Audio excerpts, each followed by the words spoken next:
I'm Tim Malloy with the Civic Association. It is Friday, May the 8th. Shelter in place still in position here for the town of Palm Beach. We all have to observe that. You're urged to wear a mask. Social distancing is absolutely demanded. The curfew is still in effect, and the beaches remain closed. All of this could change, at least some of this can change fairly soon. We'll have more on that in a minute. And now, Save Our Produce, the initiative launched by the Civic Association, which has really caught fire and doing a lot of good. It helps the farmers. It helps people who would otherwise may very well go hungry. There is a ticking clock on this, however, and it's an interesting and important story, and people really stepping up in the community to help out. Here's the very latest on where we stand with that. At Surfside Diner in Palm Beach, the noontime crowd is back, the menu virtually unchanged. The delivery system, however, in keeping with the town's safety guidelines. There is an added dose of generosity thrown in. Civic Director and Surfside owner Dan Ponton has joined a list of people who want to lend farmers and the hungry a helping hand. All right, you're a longtime distinguished member of the community. You've done a lot of good stuff around here. Thank you. And a longtime director. What caught you with this? Why are you involved in the Save Our Produce? Well, when I saw online that the program got started, it automatically got me started to think, well, how can we function to make this work again? The idea of having all these people who need work and all these people who need and all that produce going to waste, and I was so impressed by the Civic Association's initiative and taking upon this really challenging program and going 100%. So we thought, how can we help? And that's where I called Mary and said, we want to make sure that we do our 25% of our sales go directly to that, and I think that's going to be helpful, and we'll get the problem started. You've never we've never been involved with anything like this in our lives, any of us. This is a nice way to do it, though, Dan. I was completely surprised that they did this, and I've spoken to many of my friends, and they were, why would the Palm Beach Civic Association be involved with something like this? I said, because it's a sense of a big community, and it helps everyone along the way. So I think it's a great new step for them. I assume you'd encourage fellow folks in town to follow your lead. They have to do whatever's right for them. We knew this was right for us, and we had to get started. It kind of motivated to say, we sort of stayed away from opening up to protect both the public and our employees, but we're pretty comfortable that at this point going forward that we can do this safely.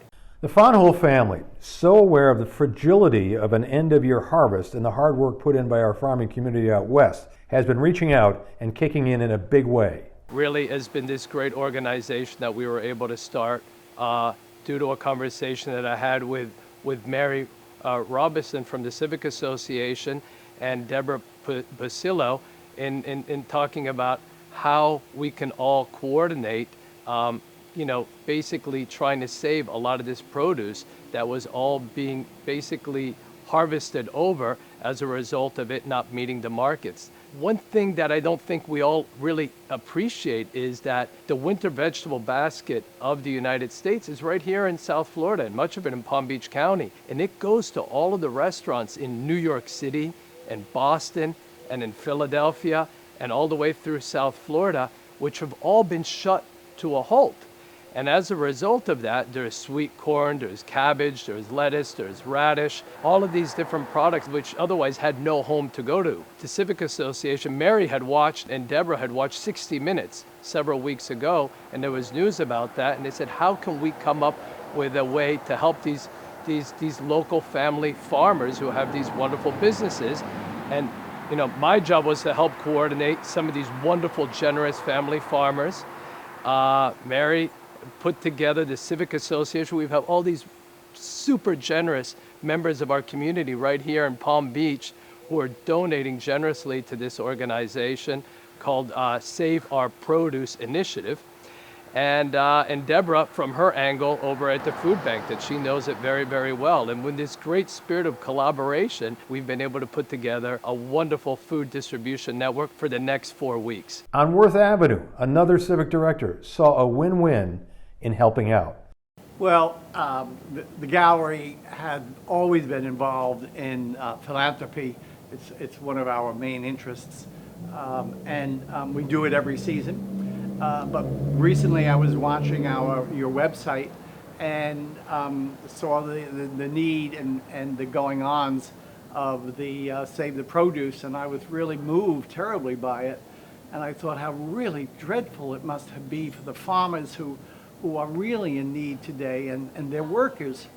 So I jumped into the best that we could, and I'm delighted to know that the program is developing and it's assisting in the food programs that are happening around our county, Palm Beach County, and I know across the United States as well.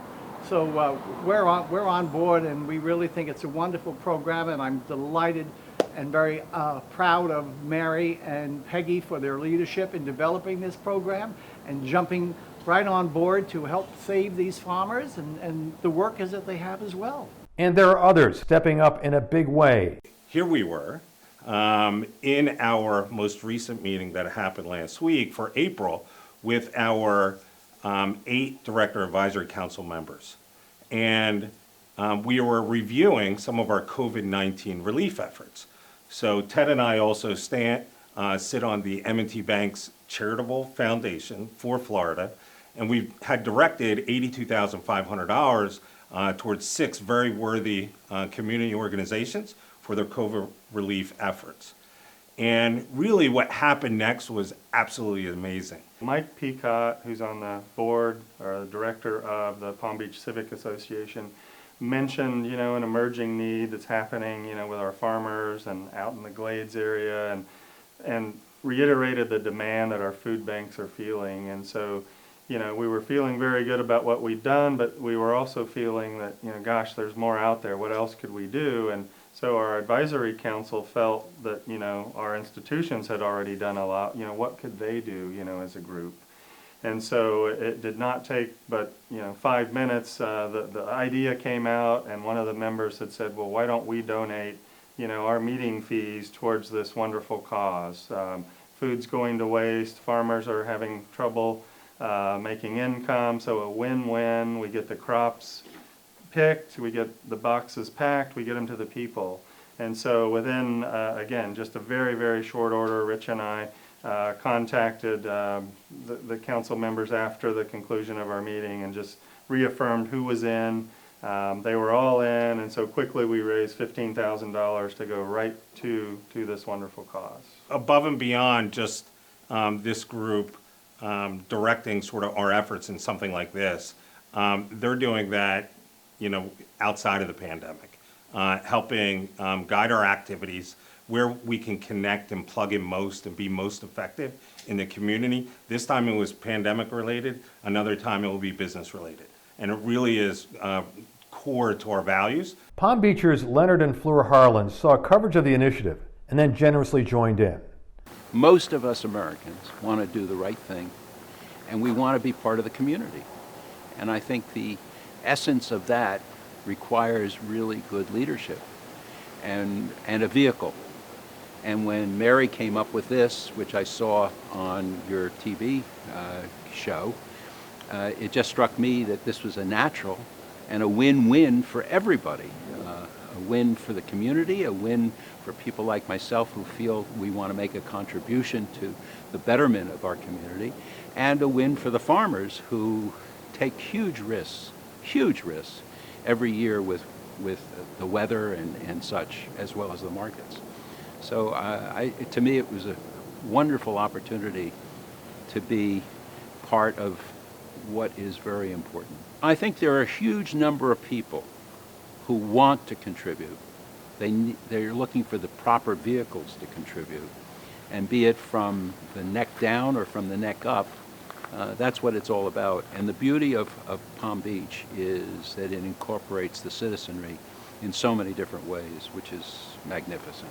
I mean, I grew up in a smaller town, and it's the small towns that make this country so great, in my mind.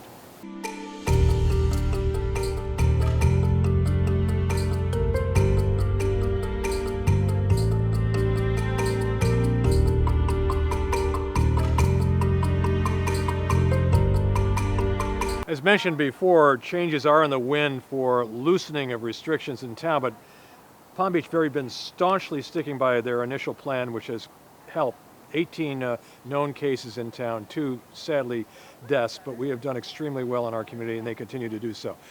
However, things could change to some degree. Here's Wendy Rutledge with an overview of what may be coming our way. Tim, the town of Palm Beach is one of many municipalities in the county of Palm Beach that is waiting for the green light to slowly and carefully reopen. So we caught up with Deputy Town Manager Jay Budeshwar to get his sense of how it's going to look and feel for residents when restaurants and beaches can finally, slowly, carefully reopen. The public should know by now, Governor DeSantis issued a new executive order late last week, Executive Order 112, which basically outlines the procedures for what's called Phase 1 reopening. The executive order did exempt, did carve out the Tri-County area of Miami-Dade, Broward, and Palm Beach counties. So we do not have the green light yet from the state to move forward with Phase 1 openings. That responsibility has basically been left to the individual counties. So we're closely monitoring and we're actively involved in the conversations at the county level. Well, there's been a little bit of protest, a little bit of impatience. Do you think that's coming soon? What's your sense of that? Certainly, we're all tired. we're all tired. Everyone wants things to get back to normal, and we will get back to normal.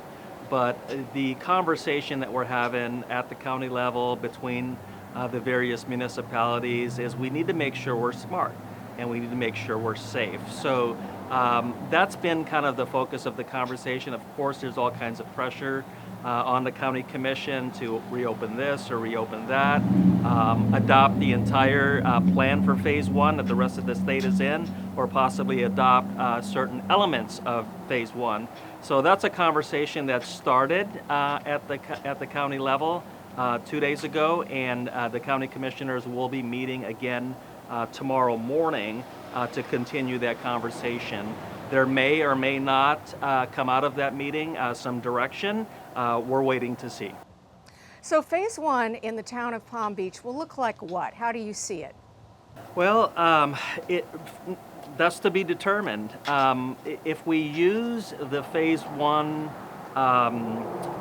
requirements or procedures that the rest of the state have adopted and went into effect this past Monday, May 4th, it will involve a very slow, careful, thoughtful reopening of establishments such as restaurants and such as retail shops.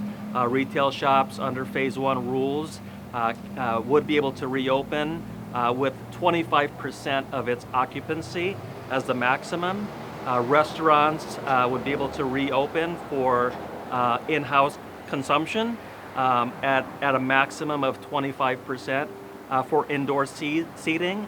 One of the interesting things that's included in the executive order is it allows restaurants with outdoor seating to possibly have a little bit more customers, but they will be required to make sure that the seating is spaced out to establish at least 6 feet of separation and no more than 10 people per table. So it's wait and see at this point. Yes, it is wait and see. I will tell you, and a preview for the public, at next week's council meeting, there will be a conversation that we will be having with our elected officials on issues such as our beaches, such as our restaurants, such as retail.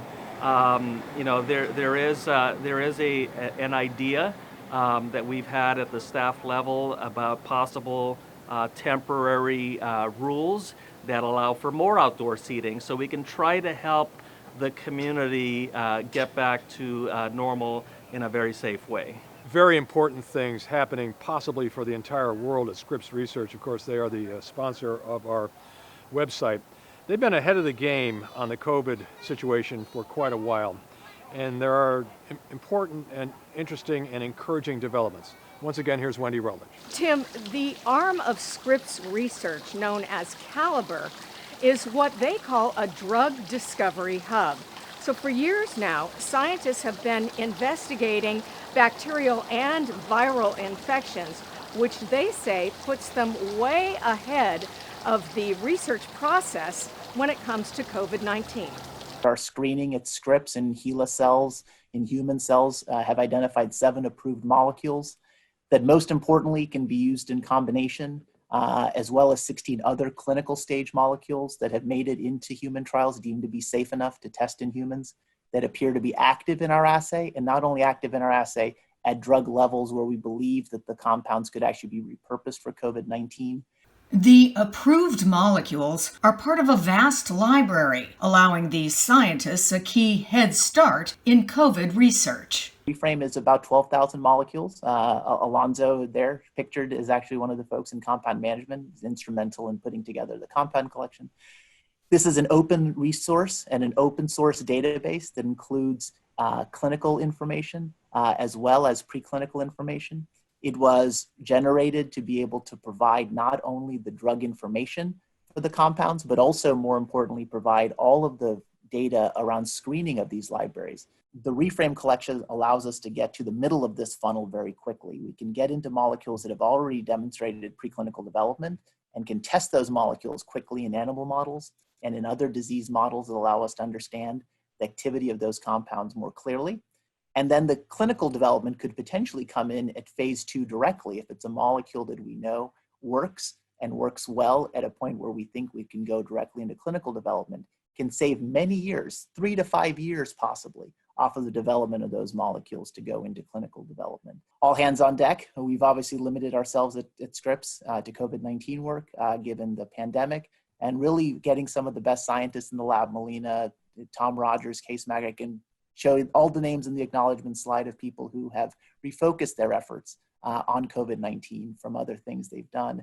I think it's really critical to be able to do that, to bring scale not only to the effort, but bringing the right people and the right resources to bear. Once again, the Palm Beach Police and Fire Foundation is stepping up for the good of the community. There will be another mask handout over the weekend. Here are the details. More than 20,000 given out last time around. There are more to come. And this gives us a chance to once again encourage people to wear them. If you walk around town right now, diligent as people have been, they are a lot less now. There are a lot of people who simply aren't wearing them, and you really should. Palm Beach Par 3 Golf Course is open with some restrictions. Rather than playing through people, you're actually playing around them, and they're parsing out times. There's fewer people on the course, which is great. What is not good, and the town is concerned about this, is a lot of people who aren't playing golf are using that beautiful spot to exercise, to walk in the evening or even during the golf. That doesn't work. The town does not want that to happen, so we are urging everyone to not do that anymore. Things are loosening up gradually. This is just one place that's off limits for strollers and walkers and runners. Well, on this beautiful day, we wish you well and wish you a safe and happy weekend as always. We will refresh our website when there's news to give you. And again, restrictions around town will loosen gradually. We'll hear more about that probably in the next week. I'm Tim Malloy. Take another look at our beautiful Atlantic Ocean.